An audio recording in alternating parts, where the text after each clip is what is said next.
Hello दोस्तों, मैं आपका दोस्त गुरमीत सिंह। दोस्तों, ये मैं छोटी सी वीडियो आपको दिखा रहा हूँ। ये हम गिलोय है जो नीम पे लगी होती है, उसको उतार कर लाए हैं। तो ये इसके टुकड़े किए जा रहे हैं छोटे छोटे। इसका हम गिलोय सत बनाएंगे। ये छोटी छोटी काटी जा रही हैं। तो इनको काटने के बाद फिर इनको अच्छी तरह से एक टप में वो धोने की तैयारी है। उसमें पानी में अच्छी तरह धोकर फिर उसमें थोड़ी देर पानी में इसके रखेंगे, ताकि इनके ऊपर कोई कीटाणु वगैरह लगे हों, सब समाप्त हो जाएं। तो फिर कल को इस गिलोय को छोटा छोटा काट कर इसको ग्राइंड किया जाएगा या ओखली में कूटा जाएगा।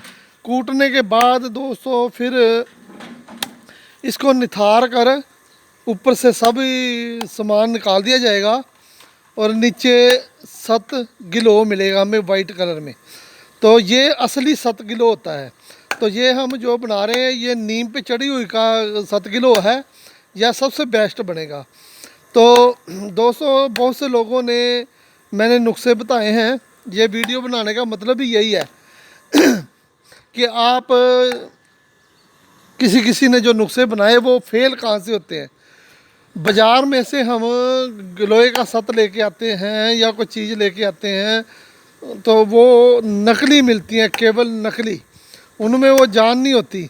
अब लोगों ने कलमी, शोरा और जौ खार, ये हमने जौ की खेती की अपने ही लगाए हुए हैं। ये जौ है, उधर परली तरफ भी जौ है।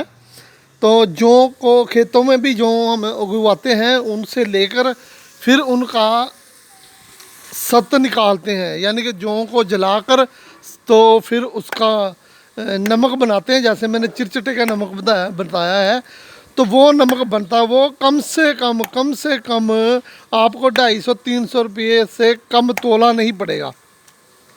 तो बाज़ार में 80 रुपये 90 रुपये किलो जौ खार मिल रहा है। वो हिसाब लगा लो 30 रुपये किलो तो नमक है। तो वो जौ खार असली कैसे हो सकता है?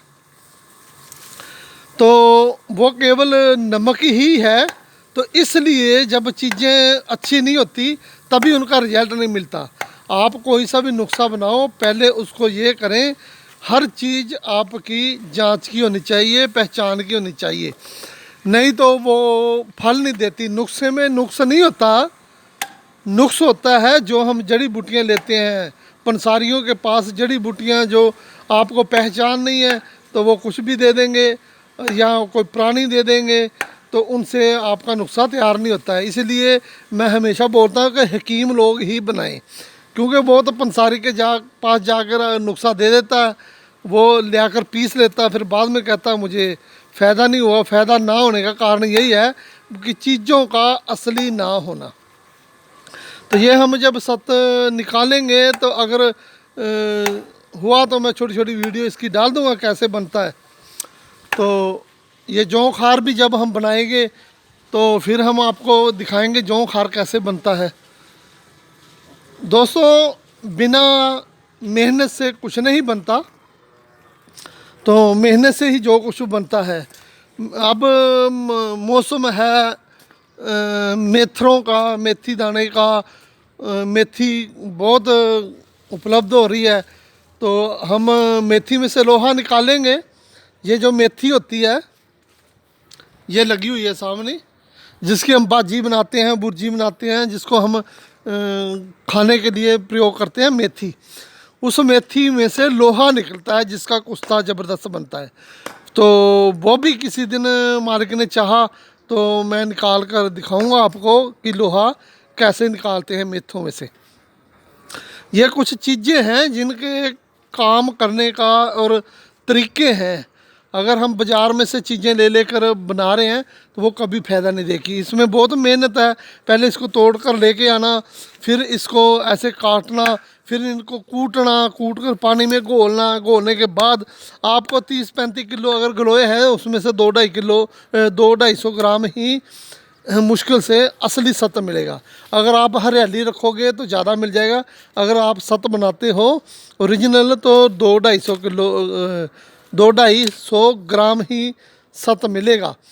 तो बाज़ार में इतनी सारी दुनिया को ये फार्मेसियाँ सारे हिंदुस्तान में या पाकिस्तान की फार्मेसियाँ सारे पाकिस्तान में विदेशों में भी इतनी इतनी डब्बियाँ पैक करके बेच रही हैं और जा रही हैं। वो कैसे बना सकते हैं? इतना कहाँ से लेके आते हैं और कैसे बना सकते हैं? थोड़ी सी समझ करें तो फिर आपके नुस्खे कामयाब होंगे। धन्यवाद दोस्तों।